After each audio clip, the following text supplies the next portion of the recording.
बिस्मिल्लाहिर्रहमानिर्रहीम। इन्न शिरका लज़ुल्मुन अज़ीम। हज़रात गिरामी कदर, आज का मेरा मौजू है कि हुकूमत पाकिस्तान ने इस्लामाबाद, जो कि दारुल खिलाफा है पाकिस्तान का, उसके अंदर एक कदम ऐसा उठाया है कि गैर अक़लियतों को खुश करने के लिए उसके अंदर मंदिर की बुनियाद रखी, मंदिर के लिए जगह मुहैया की, बुत परस्ती का एक मौका कौम को फराहम किया। खालिक काहिनात ने कुरान करीम के अंदर फरमाया कि शिरक सबसे बड़ा है, और शिरक उसको कहते हैं कि जो खुदा को छोड़कर और किसी की पूजा की जाए। तो आज हुकूमत पाकिस्तान ने ये जो कदम उठाया है कि मंदिर के लिए जगह मुहैया की और मंदिर बनाने के लिए रकम मुहैया की, तो हम इसकी शदीद मजम्मत करते हैं। आज हुकूमत पाकिस्तान से किसी मस्जिद के लिए या मदरसे के लिए जगह मांगी जाए या रकम मांगी जाए तो हुकूमत पाकिस्तान के गल्ले जो हैं वो खाली हो जाते हैं। लेकिन हैरत और सोच की बात यह है कि जिन हिंदुओं के लिए आज मौजूदा हुकूमत ये कदम उठा रही है, क्या उन्होंने देखा कि हमारे कश्मीरी भाइयों के साथ ये हिंदू लोग क्या कर रहे हैं? क्या उन्होंने देखा कि कश्मीर के अंदर हमारी बेटियों की इज्जत किस तरह पामाल की जा रही है? क्या इन लोगों ने देखा कश्मीर के अंदर मजलूम लोगों को किस तरह शहीद किया जा रहा है? और क्या इन्होंने तवज्जो की कि बाबरी मस्जिद को किस तरह बेदर्दी के साथ शहीद किया गया, उसकी बेहुरमती की गई? और पिछले महीनों के अंदर आपने सोशल मीडिया के ऊपर देखा कि हिंदू नौजवानों ने मुसलमानों को किस तरह ज़िबा कर रहे थे, हिंदू नौजवान मिज़ारों को किस तरह गिरा रहे थे, हिंदू नौजवान मस्जिदों के स्पीकरों को किस तरह तोड़ फोड़ कर रहे थे, उनके मीनारों को किस तरह गिरा रहे थे।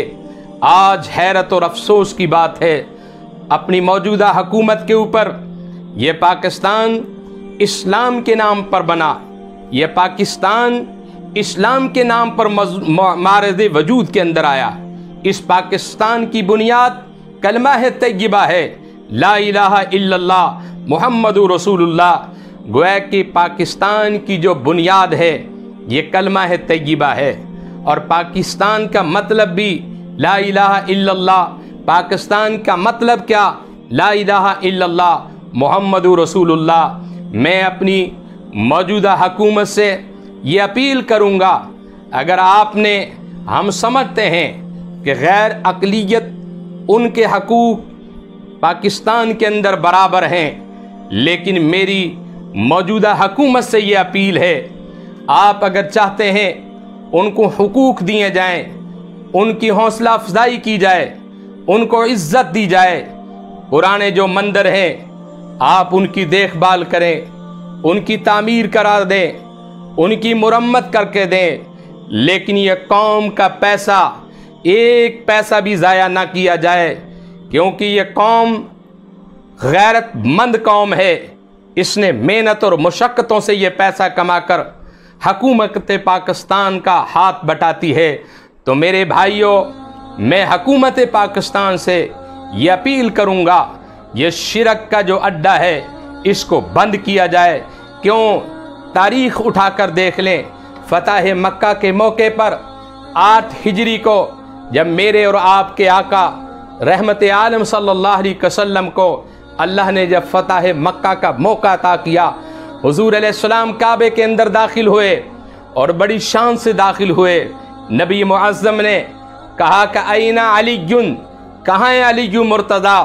तो अली मुर्तज़ा है। सदाए नबूवत सुनकर हुज़ूर के दरबार में हाजिर हुए। लब्बैका व सअदैका या रसूल अल्लाह, मैं हाजिर हूँ।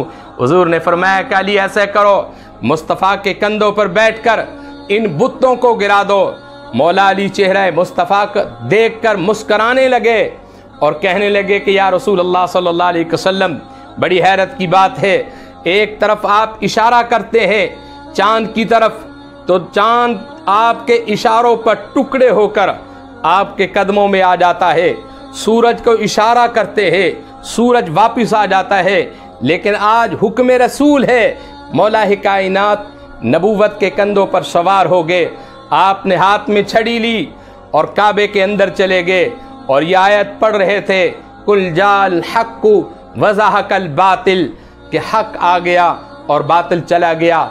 मौला कायनात ने उन तमाम बुतों को गिरा दिया और गिराने के बाद हज़रत मौला कायनात अर्ज़ करने लगे कि या रसूल अल्लाह सल्लल्लाहु अलैहि वसल्लम, अगर इजाज़त हो तो मैं अर्श अज़ीम का पावा ना पकड़ लूँ। मुस्तफ़ा करीम मुस्कराए और हुजूर की शान तो ये देखें कि जिस मुस्तफ़ा ने अली मुर्तज़ा को फ़तह मक्का वाले दिन इतनी बुलंदी पर पहुंचा दिया, वो मुस्तफ़ा मेराज की रात आप खुद किन बुलंदियों पर पहुंचा होगा। तो मेरे हुजूर ने फरमाया कि ना अली मुर्तज़ा नीचे आ गए और जोर से छलांग लगाई और मुस्कराने लगे। हुजूर ने फरमाया कि अली क्यों मुस्करा रहे हो? हुजूर इतनी बुलंदी से छलांग लगाई, कुछ नहीं हुआ। हुजूर ने फरमाया कि चढ़ाने वाला मुस्तफ़ा था, उतारने वाला जिब्रील अमीन था।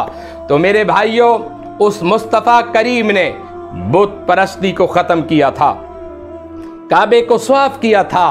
तो हम मुस्तफ़ा करीम के मानने वाले हैं। हुजूर ने बुत परस्ती से मना किया है, बुत परस्ती से मना किया है।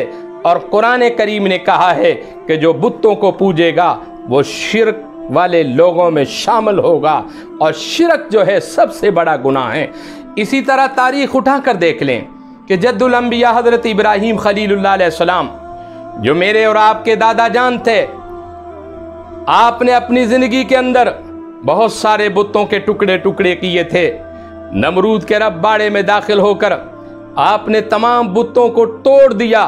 किसी की नाक काटी, किसी की आंख निकाली, किसी के कान काटे, किसी के हाथ काटे, किसी के पैर काटे, और सबके टुकड़े टुकड़े कर कर सबसे बड़ा जो बुत था उसके ऊपर रख दिया। और तारीख में आता है जब नमरूद ने आपको बुलाया और कहा कि तुमने हमारे बुतों के साथ आपने ये सलूक किया है, तो पैगंबर खुदा क्या कहते हैं? आप कहते हैं कि ये कौन है? उन्होंने कहा कि हमारे खुदा हैं। तो पैगंबर ने कहा कि जब आपके खुदा हैं, ये सवाल मुझसे करने के बजाय आप अपने खुदाओं से करो कि तुम्हारे टुकड़े किसने किए हैं, तुम्हें तोड़कर कौन गया है। तो नमरूद इस बात से लाजवाब हो गया था। तो मेरे भाइयों, आज मैं अपने उलमा से, मशाइख से अपील करूंगा, मोहतरम वज़ीर आज़म पाकिस्तान से ये अपील करें कि ऐसे पैसे ऐसे मामलात पर ना खर्च किए जाएं। मुल्क के पैसे, मुल्क की अमानत, अल्लाह ताला ने आपको अमीन बनाया इस मुल्क का, तो आप इसके ऊपर गौर करें कि ऐसे मामलात से आप महफूज रहें।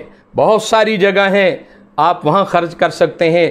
हमने तो अपनी आँखों से देखा कि ऐसे ऐसे घर इस बीमारी के दौरान हमने देखे कि जिन घरों में कई कई दिन हांडियाँ नहीं पकती, कई कई दिन मामलात परेशान चल रहे हैं। मौजूदा हुकूमत ऐसे घरों को देखे, ये भी बहुत बड़ी इबादत है। अल्लाह रब्बुल इज़्ज़त के हुजूर में दुआ है। और आखिर में मैं फिर अपनी हुकूमत पाकिस्तान से अपील करूँगा कि ऐसे शिरक के अड्डों बनाने से बाज रहे और महफूज रहे। क्यों? खालिक ने कुरान में कह दिया, इन्न शिरका लज़ुल्मुन अज़ीम, कि शिरक जो है सबसे बड़ा गुनाह है। व आखिरु दावाना अनिल हम्दुलिल्लाहि रब्बिल आलमीन।